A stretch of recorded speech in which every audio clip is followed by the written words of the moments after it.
사랑하는 여러분, 한 주간에도 평안하셨습니까? 오늘은 제37과 어두운 시대의 가정을 밝게 비추는 말이라는 제목으로 함께 은혜를 나누겠습니다. 여러분 가지고 계신 구역공과 194페이지를 펴시고 함께 읽어가면서 은혜를 나누겠습니다. 나눌 말씀은 룻기서 1장 8절에서 17절 말씀이고, 이 말씀은 룻기서 1장 16절입니다. 우리 룻기서 1장 16절을 함께 읽겠습니다. 룻이 이르되 내게 어머니를 떠나며 어머니를 따르지 말고 돌아가라 강권하지 마옵소서. 어머니께서 가시는 곳에 나도 가고 어머니께서 머무시는 곳에서 나도 머물겠나이다. 어머니의 백성이 나의 백성이 되고 어머니의 하나님이 나의 하나님이 되시리니. 읽겠습니다. 룻기는 이스라엘 역사 중 사사시대를 배경으로 하고 있습니다. 사사시대 동그라미 치시고요. 사사시대는 영적으로 암흑기로서 사사기 17장 6절을 보면 그저 자기가 옳다고 생각하는 대로 행동하였다라고 합니다. 사회는 기강이 없었고 윤리도 없었습니다. 무엇보다 영적으로 심각하게 침체되어 하나님을 떠나 우상을 섬기는 등 영적 간음이 매우 심각했습니다. 그리고 세상이 이처럼 어두우니 가정이 온전할 리가 없었을 것입니다. 이러한 때 룻기는 사사시대의 어두움을 환하게 비추는 보석과 같은 이야기로 채워져 있습니다. 특별히 룻기의 주인공들이 하는 말들이 그러합니다. 무엇보다 주칩니다. 우리들은 구원받은 하나님의 백성들이기 때문에 예수님이 그러하셨듯이 말로써 어두운 시대의 가정을 밝게 비추어야 합니다. 줄을 치십니다. 우리의 말이 부모와 형제를 살리고 상처 입은 아내 남편을 회복으로 이끌며 자녀와 후손들이 하나님께 복을 받도록 해야 합니다. 자, 그렇다면 주칩니다. 구원받은 하나님의 백성인 우리들은 가정에서 어떠한 말을 해야 할까요? 문제 제기입니다. 구원받은 하나님의 백성들, 우리들이 가정에서 해야 할 말에 대해서 오늘 생각해보며 은혜를 나누겠습니다. 첫째로 주치면서 함께 읽습니다. 축복의 말을 해야 합니다. 주칩니다. 축복의 말에다 동그라미 칩니다. 가나안의 흉년이 되자 나오미와 남편 엘리멜렉은 이를 피해 모압으로 떠납니다. 그런데 이주한 지 얼마 되지 않아서 엘리멜렉이 죽고 맙니다. 얼마나 황당하고 힘들었겠습니까? 하지만 그녀에게는 여전히 두 아들이 있어 용기를 내어 견디며 세상을 살았을 것입니다. 그런데 설상가상으로 두 아들마저 후손을 남기지 못한 채 죽어버렸습니다. 모든 것을 잃고 상황이 이리 비참하게 되자 나오미는 이제 고향인 유대 베들레헴으로 돌아갈 결심을 합니다. 그리고 모압 출신인 두 며느리들에게 친정으로 돌아가 새 출발을 하라고 말을 합니다. 나오미는 비록 가진 것 하나 없고 고향으로 쓸쓸하게 귀향을 하는 처지이지만 며느리들을 상에 무슨 말을 해야 하는지 정확히 알고 있었습니다. 그래서 괄호를 합니다. 너희가 죽은 자들과 나를 선대한 것 같이 여호와께서 너희를 선대하시기를 원하며 여호와께서 너희에게 허락하사 각기 남편의 집에서 위로를 받게 하시기를 원하노라까지 괄호를 합니다. 라고 하나님께 복을 빌었습니다. 나오미는 두 며느리들에게 축복의 말을 하였습니다. 이처럼 주칩니다. 믿음의 부모는 자녀들을 향해 축복의 말을 해야 합니다. 주칩니다. 믿음의 부모라는 응당해야 할 의무입니다. 민수기서 6장 27절을 보면 그들은 이같이 내 이름으로 이스라엘 자손에게 축복할지니 내가 그들에게 복을 주리라 라고 말씀하셨습니다. 민수기의 이 말씀은 우리가 예수 그리스도의 이름으로 자녀들을 축복하면 하나님이 우리 자녀들에게 복을 주시겠다라고 하신 약속입니다. 즉 부모는 주칩니다. 하나님의 복이 자녀에게 흐르는 통로라는 것입니다.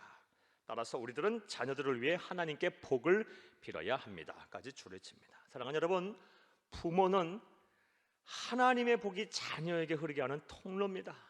부모가 축복의 말을 이 자녀들에게 축복의 말을 하고 축복을 빌고 복을 받도록 기도를 하면 하나님께서 부모의 말을 통해서 부모의 기도를 통해서 자녀들에게 복을 주신다는 것입니다. 아직 자녀가 어려서 내 품에 있다면 여러분이 각자 가정의 제사장이 되어 자녀의 머리 위에 손을 얹고 하나님께 축복을 빌기를 바랍니다. 나아가 이미 장성하여 출가하였다면 자녀를 위한 축복 기도를 멈추지 마시기를 바랍니다. 이것은 믿음의 부모가 이 세상에 숨이 붙어있는 날까지 반드시 해야 할 사명입니다. 사랑하는 여러분, 우리 그리스도인들이 우리 가정에서 해야 할 말이 무엇입니까? 반드시 해야 할 말, 축복의 말입니다. 우리의 자녀를 향해서, 우리 부모를 향해서, 우리 형제들을 향해서 하나님 앞에 복을 비는 복된 성도님들이 다 되기를 바랍니다. 둘째로, 배려의 말을 해야 합니다. 주치면서 함께 읽습니다. 배려의 말을 해야 합니다 하고 배려의 말에 동그라미 칩니다. 자, 이어서 가로를 칩니다. 나오미가 이르되 내 딸들아 돌아가라. 너희가 어찌 나와 함께 가려느냐? 내 대중에 너희의 남편들 아들들이 아직 있느냐? 내 딸들아 되돌아가라. 나는 늙었으니 남편을 두지 못할지라. 가령 내가 소망이 있다고 말하든지 오늘 밤에 남편을 두고 아들들을 낳는다 하더라도 너희가 어찌 그들이 자라기를 기다리겠으며 어찌 남편 없이 지내겠다고 결심하겠느냐? 내 딸들아 그렇지 아니하니라. 여호와의 손이 나를 치셨으므로 나는 너희로 말미암아 더욱 마음이 아프도다 하매. 루카서 1장 11절에서 13절 말씀입니다. 여기까지 괄호를 칩니다. 시어머니 나오미는 자신보다 두 며느리를 생각하며 배려의 말을 하고 있습니다. 즉 자신과의 인연을 끊고 고향으로 돌아가 새 출발을 하라는 것입니다. 나오미는 시어머니로서 위세를 부리지도 아니하였고 어린 며느리들에게 부양을 강요하며 욕심을 부리지도 않았습니다. 주저하지 않고 남편을 잃은 두 며느리들에게 친정으로 돌아가서 새 출발을 하도록 배려를 하였습니다. 우리도 이러한 주치입니다. 나오미를 본받아 가족 간의 배려의 말을 해야 합니다. 줄을 치시고, 자, 이어서 또 괄호를 칩니다. 여기서부터가 이제 실천 사항입니다.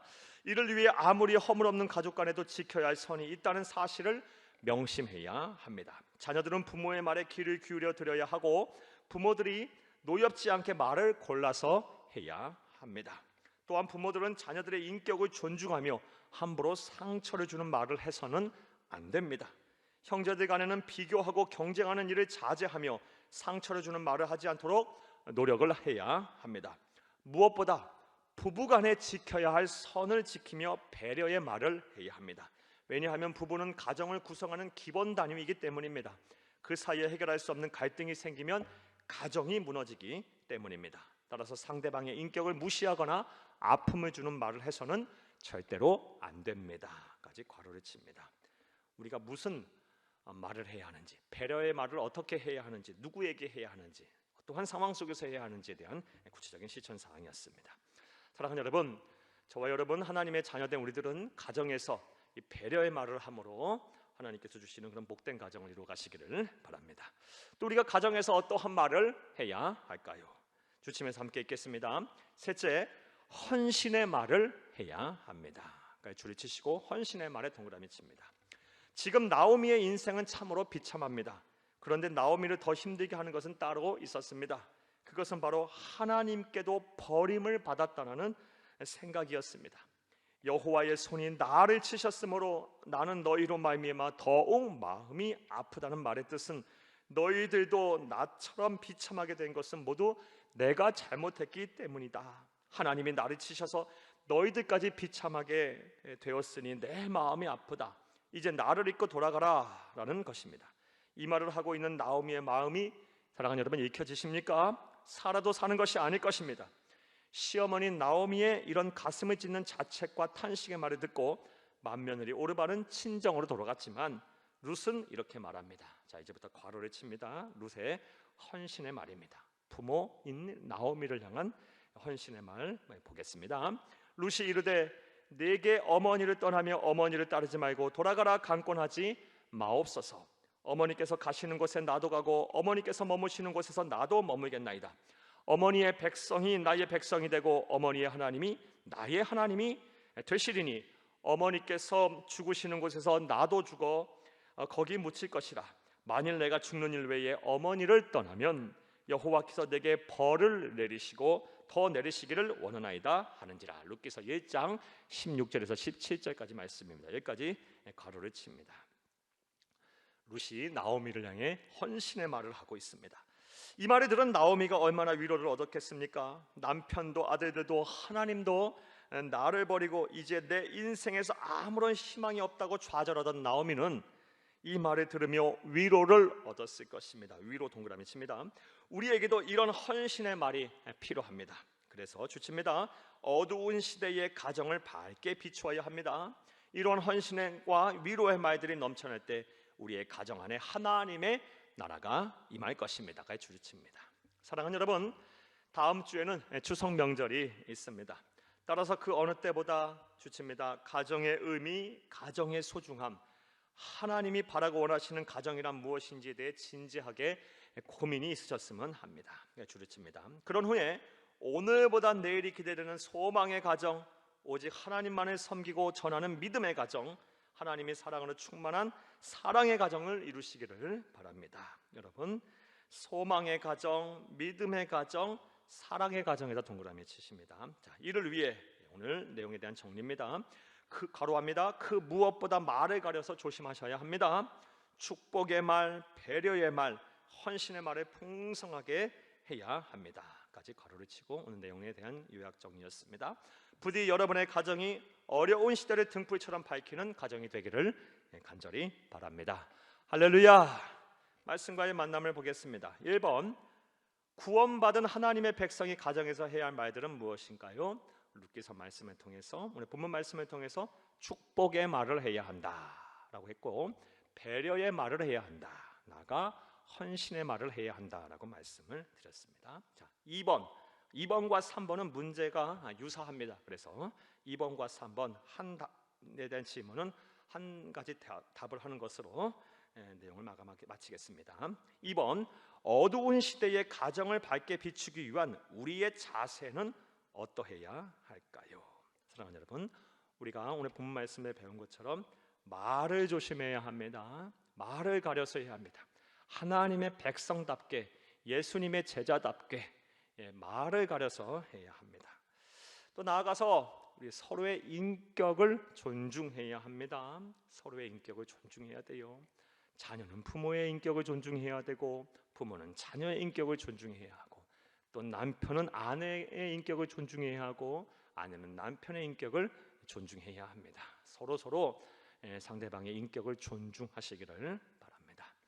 또 어두운 시대의 가정을 밝게 비추기 위해서 우리는 어떻게 해야 하냐? 서로 신의를 지켜야 합니다. 남편으로서의 믿음을 지켜야 하고, 아내로서의 신의를 지켜야 합니다. 부모로서의 책임을 다해야 하고, 또 자녀로서 부모를 향한 의무를 다해야 합니다. 서로 신의를 잘 지켜야 합니다. 서로 신의를 저버리는 행동을 해서는 안 됩니다. 사랑하는 여러분, 꼭 서로 남편으로서, 아내로서, 부모로서, 자녀로서의 그런 자기 자리를 잘 지키고 신의를 잘 지키시기를 바랍니다. 세 번째로, 무엇보다 영적으로 믿음으로 하나가 되어야 합니다. 그래야 어두운 시대를 밝게 비추는 가정이 될 수 있습니다.